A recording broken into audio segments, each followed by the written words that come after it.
Bismillahirrahmanirrahim. Assalamualaikum warahmatullahi wabarakatuh. Alhamdulillahi rabbil alamin. Wassalatu wassalamu ala asyrafil anbiya'i wal mursalin wa ala alihi wa sahbihi ajma'in. Subhanaka la ilma lana illa ma 'allamtana innaka antal alimul hakim. Rabbi shrah li sadri wa yassir li amri wahlul 'uqdatam min lisani yafqahu qawli, amma ba'du. Jemaah kaum muslimin yang dirahmati Allah Subhanahu wa taala, alhamdulillah kita bersyukur kepada Allah. Pada kesempatan kali ini Allah masih memberikan kita limpahan nikmat dan karunia sehingga kita dapat sama-sama berjumpa lagi untuk kita melanjutkan kajian online kita dari kitab Fiqhus Shiyam, fikih puasa, kitab yang disusun oleh Dr. Syekh Yusuf Al-Qaradawi. Kita terakhir membahas tentang puasa-puasa sunnah. Kita sudah selesai dari pembahasan tentang Ramadan dengan beberapa masalah yang ada di dalamnya, perkara-perkara yang membatalkan dan yang menguatkan puasa.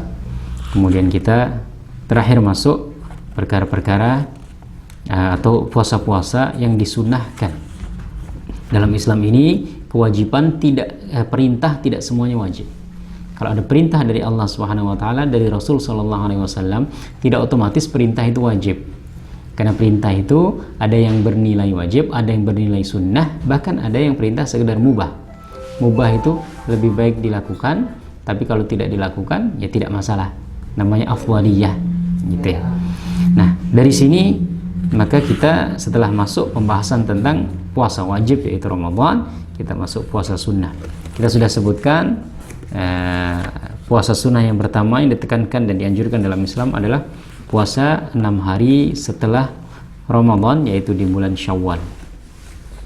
Di mana ulama kecuali Imam Malik ya, para ulama mengatakan bahwasanya puasa ini disunnahkan dan dianjurkan. 6 hari di bulan Syawal, boleh dia berurutan, boleh dia selang-seling, boleh kapanpun di bulan Syawal. Yang penting masih masuk bulan Syawal. Selanjutnya siyamu tis'i dzulhijjah wa yaumi Arafah. Di antara puasa yang dianjurkan atau disunahkan adalah puasa 9 hari di bulan Dzulhijjah dan juga puasa Arafah. Ya. Jadi puasa 9 hari di bulan Dzulhijjah dan juga puasa Arafah. Artinya Arafah ini kan 9 Dzulhijjah. Tetapi yang dimaksud 9 hari Dzulhijjah itu berarti dari tanggal 1, 2, 3, 4, 5, 6, 7, 8, 9. Artinya 9 hari awal di bulan Dzulhijjah itu ada anjuran berpuasa, ditekankan lagi anjurannya adalah di hari Arafah atau di 9 Dzulhijjah. Syahrul Dzulhijjati minal ashhuril hurumil arba'ah. Bulan Dzulhijjah adalah di antara bulan-bulan haram. Ada 4 bulan haram, artinya bulan yang dimuliakan dalam Islam, yaitu Dzulqa'dah, Dzulhijjah, Muharram, kemudian Rajab. Ya, 3 yang berurutan, 1 yang tidak. Ya. Di sini Dzulhijjah berarti masuk di antara bulan-bulan haram. Bulan-bulan haram ini dahulu diharamkan bagi umat Islam untuk berperang. Dan masyarakat jahiliyah juga sebelum Islam datang, mereka di 4 bulan ini memang tidak melaksanakan peperangan, sehingga ditunda peperangannya untuk menghormati kemuliaan bulan ini. Nah, bulan Dzulhijjah adalah di antara 4 dari bulan-bulan yang diharamkan itu. Wa min ashhuril hurumil ma'lumat, dan juga di antara bulan-bulan yang wa min ashhuril hajjil ma'lumat. Wa min ashhuril hajjil ma'lumat, dan di antara bulan-bulan haji. Bulan-bulan haji Syawal, Dzulqa'dah, Dzulhijjah. Ya, itu bulan-bulan haji. Artinya Dzulhijjah ini adalah bulan haji. Artinya orang itu sudah boleh untuk melaksanakan ibadah haji, ihram niatnya itu di bulan Syawal, kemudian Dzulqa'dah. Nah, di Dzulhijjahnya ini baru kemudian puncaknya yaitu di hari Arafah. Artinya kalau seumpamanya orang sudah berniat untuk haji di bulan Dzulqa'dah, maka dia harus tetap berada dalam ihram itu sampai Dzulhijjah kan. Makanya orang itu ketika dia niat haji ya di akhir-akhir.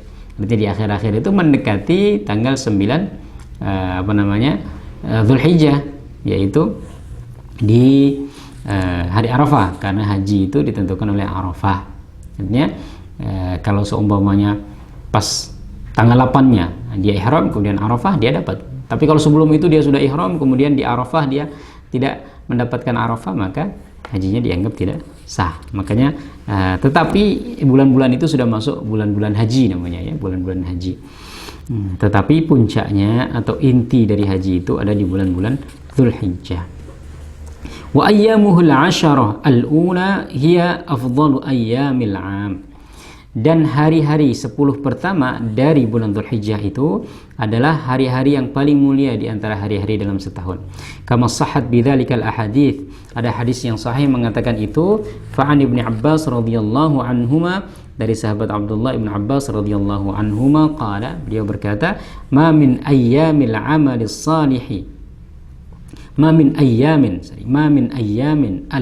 salihu fiha ahabbu ila Allah min hadhil ayyam. Tidak ada hari di mana amal saleh lebih dicintai oleh Allah Subhanahu wa taala melebihi hari-hari ini. Hari-hari ini itu maksudnya apa? Yakni ayyamul 'ashr, yaitu hari 10 pertama di bulan Dzulhijjah.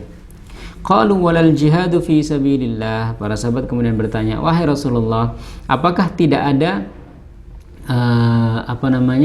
kemuliaan jihad fi sabilillah? Artinya kalau semuanya ada orang jihad di jalan Allah di lain dari 10 awal Dzulhijjah itu, kemudian dia beribadah mungkin ngaji atau salat atau puasa di hari 10 awal Dzulhijjah itu, apakah nilai ngajinya itu, nilai puasanya itu juga lebih baik daripada berjihad di jalan Allah di bulan yang lain gitu ya.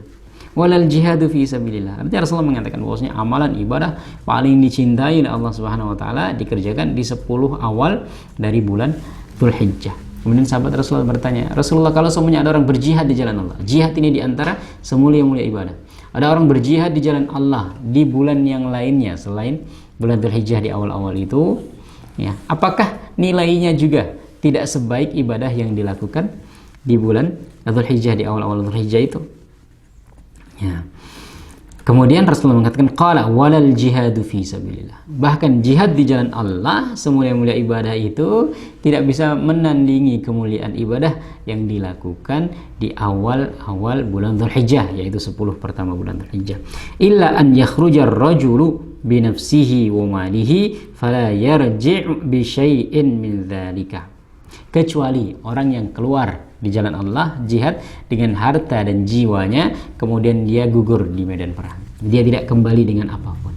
Artinya ibadah-ibadah yang dilakukan, baik sholat, puasa, ngaji, zikir, apapun ibadah, sedekah yang dilakukan di bulan awal-awal bulan Dzulhijjah, di 10 awal bulan Dzulhijjah, nilainya sangat mulia di sisi Allah, sangat besar, bahkan menandingi nilai jihad di jalan Allah.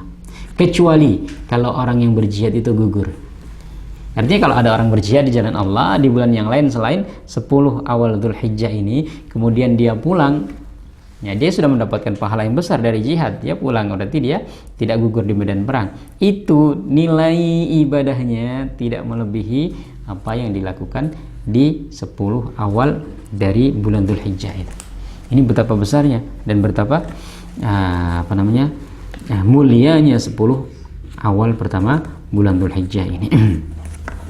Sehingga tidak ada yang bisa menandingi nilai ibadah itu kecuali pahala syahid di jalan Allah Subhanahu wa taala. Artinya kalau tidak sampai syahid orang yang berjihad itu, maka pahalanya tidak menandingi pahala beribadah di 10 hari awal bulan Dzulhijjah.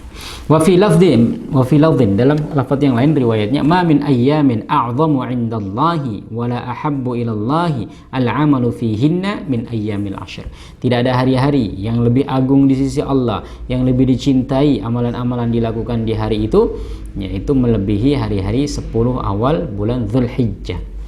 Fa'akthiru fihinna minat tasbih wa tahmid. Maka perbanyaklah tasbih, perbanyaklah tahmid, perbanyak zikir kepada Allah. Dan zikir itu amalan ibadah yang tidak terbatas waktu, tidak terbatas tempat, tidak harus dalam keadaan suci. Kita baca Quran harus punya wudu, ya kan? Kita mau sholat, ya harus punya wudu dan harus memikirkan tempat, ya kan?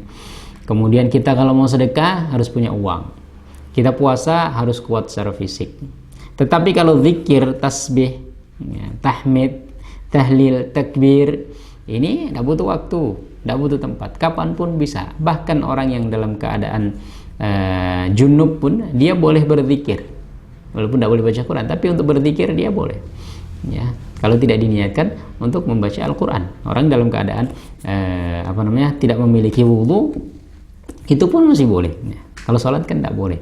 Bisa sambil jalan, bisa sambil baringan, bisa sambil melaksanakan kerjaan sehari-hari dan lain sebagainya. Kata Rasul, fa'akthiru fihinna minat tasbih wa tahmid wa tahlil wa takbir. Perbanyaklah tasbih, tahmid, tahlil, kemudian takbir. Ini ibadah-ibadah yang ringan, zikir kepada Allah. Wa kana Sa'id ibnu Jubair idza dakhala ayyam al-'ashr. Sa'id ibnu Jubair ketika memasuki hari-hari pertama dari bulan Dzulhijjah itu ijtahada ijtihadan syadidan. Dia benar-benar bersungguh-sungguh dalam beribadah, hatta ma kada yaqdiru alaihi, sampai dia tidak mampu. Artinya mungkin saking banyaknya dia sholat sampai kadang-kadang dia hampir tidak mampu sholat. Ya, saking banyaknya dia baca Quran mungkin sampai hampir tidak kuat. Ya, ini Sa'id bin Jubair, salah satu ulama tabi'in. Wasyamu fi hadhihi al-ayyam al-'ashr min a'zami ma yataqarrabu bihi al-muslim ila rabbih. Puasa adalah bagian dari ibadah. Ibadah di 10 hari pertama bulan Dzulhijjah dianjurkan. Di antara salah satu bentuk ibadah itu adalah puasa. Ulama sepakat bahwasanya puasa adalah di antara salah satu cara seorang muslim mendekatkan diri kepada Allah Subhanahu wa taala di 10 hari bulan Dzulhijjah ini. Ya. Ma'adal yaumil 'ashir, yaumil 'id fa huwa muharramun biyaqin, kecuali di tanggal 10. Artinya untuk puasanya tidak boleh di tanggal 10. Ya, tapi 1 sampai 9 boleh. Ibadah-ibadah yang lain boleh sampai 10 pertama. Salat boleh, ya, salat tahajud, salat duha, salat sunnah, ya kan? Kemudian mau sedekah boleh juga dari awal Dzulhijjah sampai 10 boleh. Ya. Ibadah yang lain, zikir, tasbih, tahmid, tahlil boleh semuanya, kecuali puasa. Puasa itu hanya dibolehkan sampai tanggal 9. Kenapa? Karena tanggal 10-nya hari raya kurban. Hari raya kurban tidak boleh kita untuk berpuasa, diwajibkan untuk tidak berpuasa. Wa aukaduha wa afdaluha hiyal yaumit tasi', yaum Arafah. Dan di antara 9 hari itu yang lebih diutamakan kita untuk berpuasa adalah hari ke-9-nya. Disebut dengan hari Arafah, 9 Dzulhijjah. Al-yaum alladhi yaqifu fihi al-hajiju sya'than ghabran. Di mana para jamaah haji itu di hari ke-9 itu mereka wukuf di Arafah, mereka berdiri di Arafah, mereka berdiam di Arafah dalam keadaan, ya, artinya dalam keadaan sedemikian sederhana, hanya berpakaian kain, berpanas-panasan, mungkin rambutnya acak-acakan, ya. Bimalabisil ihram allati tashabbaha akfanul mauta. Mereka wukuf di Arafah itu dalam keadaan yang sedemikian sederhana, hanya memakai kain ihram, yang kain itu, ya, tidak beda dengan kain tidak jauh beda dengan kain kafan. Artinya untuk menunjukkan kesederhanaan itu. Mutajarradina lillahi mulabbina lahu. Mereka fokus untuk beribadah kepada Allah Subhanahu wa taala. Mereka menyeru kepada Allah Subhanahu wa taala, labbaik Allahumma labbaik, labbaik la syarika laka labbaik, innal hamda wan ni'mata laka wal mulk la syarika laka lak. Dhari'ina ilaihi, bertadarru', ya, tersungkur di hadapan Allah Subhanahu wa taala. Artinya di hari ketika jamaah haji itu benar-benar memasrahkan dirinya kepada Allah dengan ketundukan yang sempurna, ya, bahkan dengan pakaian yang sedemikian sederhana. Siapapun tuh, mau raja, mau presiden, mau orang kaya, mau siapapun, pakaiannya sama ketika ihram di Arafah. Ya, tidak ada yang membedakan. Dia orangnya mau kaya, berapapun jumlah kekayaannya, tetap dia harus berpakaian 2 lembar kain yang tidak boleh berjahit. Ya. Nah, di waktu itu kita dianjurkan untuk berpuasa. Artinya kita yang tidak haji, kita mengimbangi amalan ibadah mereka dengan kita beribadah. Kita menahan dari haus, dahaga, dan berhubungan suami istri. Wal hujjaju yataqarrabuna ila Allahi hunaka bil ihrami wat talbiyah. Orang-orang haji, mereka mendekatkan diri kepada Allah di Arafah itu dengan mereka ihram, dengan mereka berniat untuk haji, wa talbiyah, tadi ya, menyeru Allah, labbaik Allahumma labbaik, aku penuhi panggilanmu ya Allah. Wa du'a, mereka memperbanyak doa. Wa ghairuhum min diyaril Islam yataqarrabuna ila rabbihim bisyam. Kalau orang-orang haji mendekatkan diri kepada Allah di hari itu dengan talbiyah, dengan doa, dengan ibadah-ibadah haji, ya, dengan zikir-zikir, maka di luar dari jamaah haji, di seluruh penjuru yang lain dari umat Islam ini dianjurkan untuk mendekatkan diri kepada Allah dengan melalui perantara puasa. Ya kan? Kita tidak bisa wukuf di Arafah. Kita tidak bisa bertalbiyah seperti mereka. Maka yang kita lakukan untuk mendekatkan diri kepada Allah di hari yang mulia itu adalah dengan berpuasa. Su'ilan Nabi sallallahu alaihi wasallam an yaumi Arafah. Suatu hari Nabi sallallahu alaihi wasallam pernah ditanya tentang puasa hari Arafah. Qala yukaffirus sanah al-madhiyah wal baqiyah. Puasa ini bisa menghapuskan dosa setahun ke belakang dan setahun yang akan datang. Artinya 2 tahun dosa kita bisa diampuni hanya dengan ibadah sehari. Tentu dosa-dosa yang kecil, ya, dosa besar tidak bisa diampuni kecuali dengan taubat kepada Allah Subhanahu wa taala, dengan taubatan nasuha. Tapi kita ini sebagai manusia kan banyak dosa kecil yang kita sadari maupun tidak kita sadari. Ya, kadang-kadang kita tanpa sadar menyinggung perasaan orang. Kadang-kadang tanpa sadar membicarakan orang. Kadang-kadang kita tanpa sadar menyakiti orang, ya. Atau kadang-kadang kita dengan sadar juga, ya, kita melihat yang bukan aurat orang lain, ya kan? Kemudian kita menghina orang lain dan lain sebagainya. Kita sengaja kadang-kadang. Nah, itu insya Allah dosa-dosa kecil seperti itu diampuni oleh Allah Subhanahu wa taala dengan puasa ini. 2 tahun puasa yang tahun yang kemarin dengan tahun sekarang. Wa fi riwayatin annahu sallallahu alaihi wasallam qala, dalam riwayat lain disebutkan Nabi sallallahu alaihi wasallam bersabda, "Siyamu yaumi Arafah inni ahtasibu 'ala Allah ta'ala ayyukaffira as-sanata allati ba'dahu was-sanata allati qablahu." Puasa Arafah, aku berharap kepada Allah Subhanahu wa taala agar dia dapat menghapuskan dosa tahun sebelumnya dan tahun setelahnya. Walakin hal hada yashmalul waqifina bi Arafah aidan. Ya, ulama sepakat bahwasanya puasa Arafah dianjurkan bagi orang yang tidak melakukan wukuf di Arafah di tanggal ke-9 Dzulhijjah itu, ya. Kemudian apakah orang yang wukuf di Arafah juga dianjurkan untuk berpuasa Arafah? Nah, ini masalahnya. Jumhurul ulama ala anna istihbab as-siyam innama huwa li ghairil hujjaj. Mayoritas ulama mengatakan bahwasanya anjuran berpuasa Arafah ini adalah bagi orang-orang yang tidak melaksanakan ibadah haji. Fa'an Abi Hurairah annahu sallallahu alaihi wasallam naha an shaumi yaumi Arafah bi Arafat. Dari Abu Hurairah bahwasanya Nabi sallallahu alaihi wasallam melarang ini dalam artian memakruhkan, ya, bukan melarang dalam artian mengharamkan. Melarang berpuasa di hari Arafah bagi orang-orang yang wukuf di Arafah. Wa an Ummul Fadl Zawjatul Abbas, dari Ummul Fadl istrinya Abdullah ibnu Abbas, annahum syakau fi shaumin nabi yaum Arafah fa arsalat ilaihi bilabanin fashariba wa huwa yakhtubun nasa bi Arafah. Jadi suatu hari mereka agak keberatan dengan puasa Nabi di hari Arafah, gitu kan? Fa arsalat ilaihi bilabanin. Kemudian Ummul Fadl ini tadi memberikan kepada Nabi sallallahu alaihi wasallam susu, ya. Fashariba, kemudian Rasulullah minum. Wa huwa yakhtubun nasa bi Arafah. Ketika Nabi sallallahu alaihi wasallam khutbah di Arafah itu. Artinya Nabi ketika di Arafah itu kan ada khutbah, ya kan? Ada salat, ada khutbah. Ketika Nabi khutbah di Arafah itu, beliau kemudian meminum. Itu artinya beliau tidak berpuasa, ya, membatalkan puasanya. Fadalla dzalika ala karahiyyati shaumihi lil waqifina bi hadzal mauqifil 'azim. Di sini menunjukkan makruhnya puasa Arafah itu bagi orang-orang yang wukuf di Arafah. Wal hikmatu fihi anna as-shaum qad yud'ifuhum anil dzikri wad du'a wal qiyami bi a'malil haji. Kenapa dimakruhkan bagi jamaah haji itu untuk berpuasa Arafah? Karena ditakutkan, ya, dengan dia berpuasa itu melemahkan fisik mereka sehingga mereka kesusahan atau bahkan tidak bisa sama sekali melaksanakan manasik-manasik haji yang lainnya. Ada banyak manasik haji yang harus dilakukan, ya, dan di waktu itu memang panas, dalam keadaan berkumpul semua orang dan dalam keadaan mereka letih harus melaksanakan manasik-manasik haji yang lainnya. maka dimakruhkan, artinya tidak dianjurkan.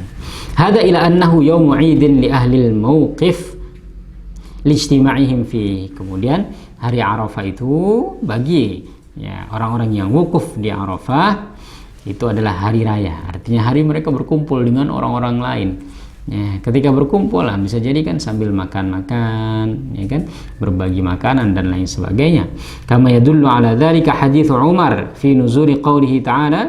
Ini ditunjukkan oleh hadis dari Umar bin Khattab, hadis tentang firman Allah Subhanahu wa taala, "Al-yauma akmaltu lakum dinakum."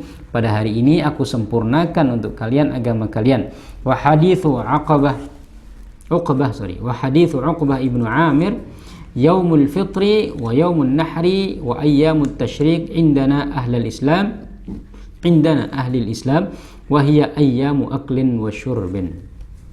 Hari Idul Fitri, hari Nahar. Hari Nahar itu hari menyembelih kurban. Wa Ayyamut Tashriq, hari setelahnya 13, 11, 12, 13 dari Dzulhijjah. Ahlul Islam Aiduna. Jadi hari raya Idul Fitri, hari raya Idul Adha, kemudian hari Tasyrik itu adalah Aiduna, hari raya kami, artinya hari untuk bersuka cita, hari untuk bergembira bagi umat Islam. Wa hiya ayyamu aklin wa syurbin, dia adalah hari-hari untuk makan dan minum. Farrajihuna anna yawma Arafata mulhaqan bi ayyamil 'Id wat Tasyrik binisbah lil hujjaj jam'an bainal adillah. Di sini Syaikhul Qaradawi mengatakan bahwasanya hari ke-9 Dzulhijjah atau hari Arafah itu bisa dikatakan itu merupakan hari raya bagi jamaah haji, sehingga tidak dianjurkan untuk berpuasa. Kalau mereka mau berpuasa gimana? Boleh saja, tapi tidak dianjurkan ya. Karena apa? Untuk menjaga stamina dan kesehatan mereka. Karena mau tidak mau, ketika orang tidak makan, tidak minum dalam sehari, itu pasti fisiknya bisa turun, ya, karena dia tidak ada energi yang dikonsumsi. Sehingga tidak dianjurkan bagi jamaah haji. Di luar jamaah haji, maka dianjurkan sekali.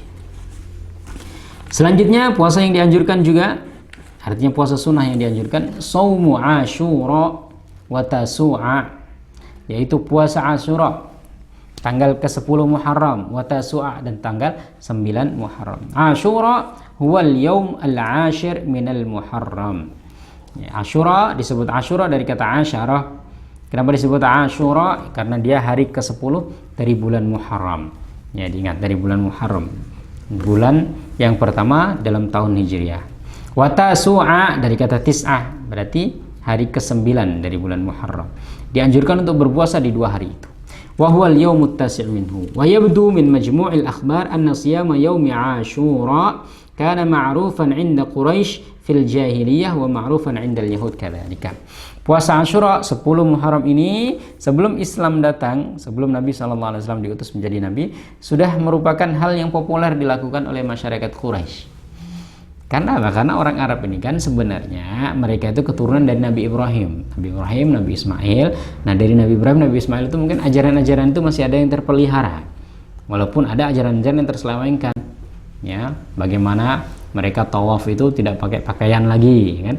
Tapi tawafnya itu mengajaran dari Nabi Ibrahim alaihissalam. Cuman caranya itu, ya kan?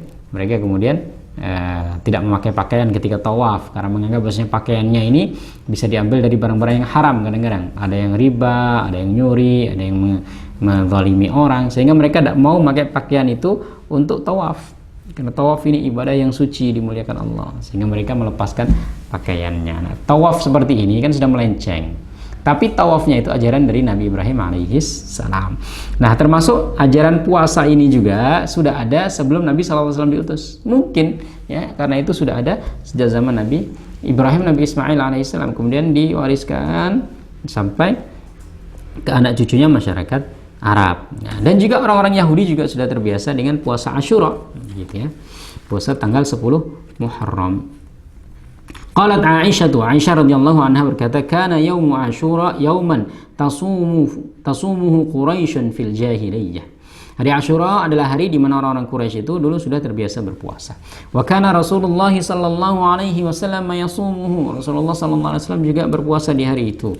Falamma qadima al-Madinata samahu. Kemudian ketika Rasulullah SAW sampai ke Madinah, hijrah dari Mekah ke Madinah, Rasulullah juga masih puasa Asyura. Wa amaran nasa bisiyamihi. Rasulullah juga menganjurkan orang-orang untuk berpuasa di hari Asyura itu tadi. Falamma furida Ramadan qala man syaa'a shamahu wa man syaa'a tarakahu. Sebelum diwajibkan puasa di bulan Ramadan. Setelah bulan Ramadan diwajibkan berpuasa di bulan itu, maka kemudian syariat puasa Asyura ini kemudian dijadikan sebagai sesuatu yang sunnah. Boleh, silakan, yang mau silakan, yang tidak mau juga tidak masalah. Wa qala Ibnu Abbas lamma qadima an-nabiy sallallahu alaihi wasallam al-Madinata fara'al yahuda tasumu Asyura. Ketika Rasulullah sallallahu alaihi wasallam pertama kali datang ke Madinah, Rasulullah melihat orang-orang Yahudi itu melaksanakan puasa Asyura. Faqala ma hadha? Rasulullah kemudian bertanya, apa ini? Qalu hadha yaumun salih. Mereka orang-orang Yahudi yang ada di Madinah itu mengatakan ini adalah hari yang baik, hari yang mulia. Najjallahu fihi Musa wa bani Israil min aduwwihim. Pada hari ke-10 Muharram itu Nabi Musa alaihi salam diselamatkan oleh Allah berserta dengan Bani Israel dari kejaran Fir'aun. Kita tahu semuanya bahwasanya Fir'aun kemudian mengejar Nabi Musa dan bala tentaranya. Kemudian Nabi Musa memukulkan tongkat, kemudian laut membelah, kemudian mereka menyeberang dan mereka selamat. Kemudian Fir'aun dan bala tentaranya tenggelam. Kejadian itu terjadi di tanggal 10 Muharram. Artinya disebut hari Asyura. Sehingga mereka orang-orang Yahudi itu untuk memperingati, ya, untuk memuliakan hari di mana mereka dibebaskan dari kungkungan Fir'aun itu, dari kezaliman Fir'aun itu, mereka berpuasa di hari itu. Ya, mereka berpuasa sebagai bentuk terima kasih, sebagai bentuk mengingat kebaikan dari Allah Subhanahu wa taala. Sehingga orang-orang Yahudi pun sudah terbiasa dengan itu, ya. Itu adalah hari di mana Allah Subhanahu wa taala menyelamatkan Musa dan Bani Israel dari aduwwihim, dari musuh mereka yaitu Firaun. Fasamahu Musa, Nabi Musa kemudian berpuasa. Faqala ana ahaqqu bi Musa minkum. Fasamahu wa amara bi siyamihi. Kemudian Nabi sallallahu alaihi wasallam mengatakan, aku lebih berhak terhadap Nabi Musa daripada kalian. Artinya kalau kalian berpuasa itu untuk menunjukkan kesyukuran atas selamatnya Nabi Musa dan Bani Israel, maka saya juga lebih berhak terhadap Nabi Musa karena Nabi Musa dengan saya sama-sama Nabi, ya. Dan itu Nabi Musa itu justru Nabi yang ajarannya tauhid, ajarannya masih lurus. Kalian yang menyelewengkan ajaran Nabi Musa, ya. Dan tapi mereka berpuasa di hari ke-10 Muharram itu sebagai bentuk tadi dia syukur terhadap nikmat Allah. Mereka diselamatkan dari kejaran Bani Israel dan juga Nabi Musa diselamatkan dari kejaran Fir'aun, sehingga mereka kemudian bersyukur atas itu. Nabi Muhammad mengatakan, aku lebih berhak terhadap Nabi Musa daripada kalian. Artinya kalian kalau menghormati Nabi Musa dengan cara berpuasa, maka aku lebih berhak untuk menghormatinya dengan cara juga berpuasa. Kemudian fasamahu Musa faqala ana ahaqqu bi Musa minkum fasamahu wa amara bi siyamihi. Kemudian Rasulullah puasa di hari Asyura itu, kemudian memerintahkan para sahabat untuk berpuasa. Memerintahkan dalam artian menganjurkan. Waqad farada an-nabiyyu siyamahu fi awwalil amri wa alzama bihi. Rasulullah di awal-awal mewajibkan puasa Asyura itu kepada para sahabat. Hatta ba'atha munadiyahu yunadi fin nasi an yaltazimu shaumahu minan nahar. Bahkan sampai-sampai saking tegasnya Nabi memerintahkan untuk berpuasa Asyura itu, Nabi mengutus orang-orang untuk menyeru, ya, bahwasanya mereka harus berpuasa di bulan Muharram itu tadi, di tanggal 10 Muharram. Wa in kanu qad akalu, walaupun mereka sudah makan. Dan pertama kali diwajibkannya kewajiban puasa Muharram ini, puasa Asyura 10 Muharram ini, Rasulullah SAW langsung menyampaikan kepada para sahabat, yuk puasa. Yang sudah makan gimana? Jadi seakan-akan ini, kalau dari sini ya saya simpulkan hadisnya itu, ya, pensyariatannya dia itu di siang hari. Sehingga ketika Rasulullah menyampaikan itu, kan ada orang yang sudah tidak berpuasa. Kalau semuanya malam disampaikan, kan orang semuanya puasa. Ini disampaikan hanya di siang hari, sehingga ada orang yang sudah tidak niat puasa. Sehingga Rasulullah mengatakan, barang siapa yang sudah makan, tetap dia harus berniat untuk berpuasa, ditahan makannya. Falamma farada Ramadan nusikhat fardiyatuhu. Kemudian ya setelah kemudian ada kewajiban berpuasa Ramadan, kewajiban berpuasa Asyura ini dihilangkan. Ya. Wa baqiya mustahabbus shiyami faqat, kemudian menjadi puasa yang disunahkan atau dianjurkan, tidak lagi diwajibkan. Artinya dari sini maka awal-awal yang diwajibkan kepada Nabi SAW dan para sahabat itu adalah puasa Asyura, puasa ke-10 Muharram. Kemudian an Abi Qatadah, dari Abu Qatadah qala, ia berkata qala Rasulullah sallallahu alaihi wasallam, Rasulullah sallallahu alaihi wasallam bersabda, "Shaumu yaumi Arafah yukaffiru sanataini madhiyatan wa mustaqbalatan." Puasa Arafah itu menghapus 2 tahun. Wa shaumu yaumi Asyura yukaffiru sanatan madhiyatan. Tetapi kalau puasa Asyura itu menghapuskan dosa setahun ke belakang. Artinya keutamaannya ya di bawah sedikit dari keutamaan puasa Arafah, karena puasa Arafah ini keutamaannya menghapuskan dosa 2 tahun belakang dan tahun depan.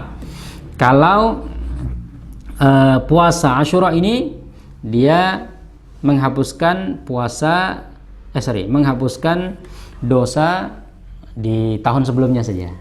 Gitu. Tapi kemudian ada yang bertanya, Ustaz, kita kan sudah puasa Arafah nih. Sudah puasa Arafah kan, tanggal Dzulhijjah tuh. Ya. Buat apa lagi kita puasa Muharram? Kan kita sudah diampuni dosa sebelumnya dan setelahnya. Ya, kemudian kita puasa lagi diampuni setelahnya, kan sudah diampuni sama Arafah. Ngapain lagi kita puasa? Kan? Nah, kita perlu jawab bahwasanya antum bisa yakin enggak kalau puasa Arafah antum itu diterima? Tidak yakin kan? Ya kalau tidak yakin maka perlu tambah lagi. Siapa tahu puasa Arafah kita tidak diterima sehingga nggak bisa menghapuskan setahun sebelumnya. Nah, sehingga perlu ditambal dengan puasa Asyura. Jadi kalau puasa Arafah kita tidak diterima, tidak bisa menghapus dosa, dengan puasa Asyura inilah yang menghapus dosa kita sebelumnya. Begitu juga dengan puasa Asyura. Ya, Ustaz, kan kita sudah puasa Asyura, ngapain puasa Arafah? Sudah diampuni dosa sebelumnya. Belum tentu puasa kita itu diterima, sehingga kita perlu memperbanyak alternatif supaya kalau tidak diterima dari salah satu puasanya, diterima dari puasa yang lain sehingga kita diampuni oleh Allah Subhanahu wa taala. Nah, di sini ya. Jadi puasa Arafah menghapuskan 2 tahun, puasa Asyura menghapuskan 1 tahun. Walamma kana an-nabiy sallallahu alaihi wasallam harisan ala tamayyuz asy-syakhsiyyah al-islamiyyah fi kulli syai'. Ketika Rasulullah sallallahu alaihi wasallam mendapati bahwasanya puasa Asyura itu ya Yahudi juga melakukannya, dan beliau mengatakan kami lebih berhak terhadap Nabi Musa daripada kalian, dan Nabi ingin sekali supaya kita itu tidak sama persis dengan orang-orang Yahudi. Artinya jangan sampai kita ngikut-ngikutin orang Yahudi, sama persis kan, ya, tasyabbuh namanya. Wa an yakuna lil muslimina istiqlalahum an ghairihim, dan supaya orang muslim an yakuna lil muslimina istiqlaluhum an ghairihim, supaya orang yang beriman ini beda dengan umat yang lainnya. Hatha ala siyam yaumit tasi', Rasul kemudian menganjurkan berpuasa di hari ke-9-nya, ay ma'al ashir, 9 dan 10, liyatamayyaza siyamuhum an siyami ahli kitab, agar berbeda puasanya dengan puasa ahli kitab. Ahli kitab berpuasanya tanggal 10 saja. Rasulullah mengatakan kita juga berhak untuk puasa di hari itu, karena kita juga berhak untuk menghormati Nabi Musa alaihissalam, bersyukur kepada Allah atas nikmat yang diberikan kepada Nabi Musa alaihissalam. Di hari itu Allah menyelamatkan dari kejaran Firaun. Tapi jangan sampai sama persis, sehingga bisa jadi tasyabuh gitu ya kan. Artinya kita tidak punya identitas jati diri. Maka Rasulullah SAW mengatakan ya puasa juga di hari ke-9-nya, 9 dan 10. Berarti kita sudah menyelisihi orang ahli kitab. Fa'an Ibnu Abbas qala, dari sahabat Abdullah Ibnu Abbas dia berkata, lamma shama Rasulullah sallallahu alaihi wasallam yaum Asyura wa amara bi siyamihi, qalu, ketika Rasulullah puasa Asyura kemudian memerintahkan para sahabat untuk berpuasa Asyura, qalu, para sahabat mengatakan, ya Rasulullah, innahu yaumun tu'azzimuhu al-yahudu wan nasara. Ya Rasulullah, itu adalah hari yang diagungkan oleh orang-orang Yahudi dan Nasrani. Maksudnya Rasulullah memerintahkan kepada sahabat untuk berpuasa di hari ke-10 Muharram. Para sahabat tahu itu hari diagungkan oleh orang Yahudi dan Nasrani. Mereka mengatakan itu hari yang dianggap Yahudi Nasrani, berarti nanti kita ngikut-ngikut dong. Faqala fa idza kana al-'am al-muqbil insyaallah sumna al-yawm at-tasi'. Kemudian Rasul mengatakan kalau tahun depan kami masih hidup, insyaallah kami akan puasa hari 9-nya juga. 9 dan 10. Artinya ketika tahun ini ya Rasulullah SAW menyuruh untuk berpuasa di tanggal 10 saja. Ya, mengikuti rasa nikmat, ya, rasa syukur kepada nikmat yang Allah berikan kepada Nabi Musa alaihi salam.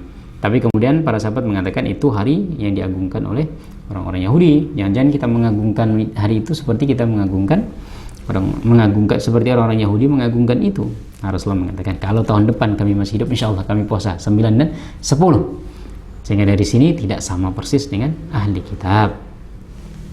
Walam yarid fi sya'ni Ashura syai'un ghairus siyam.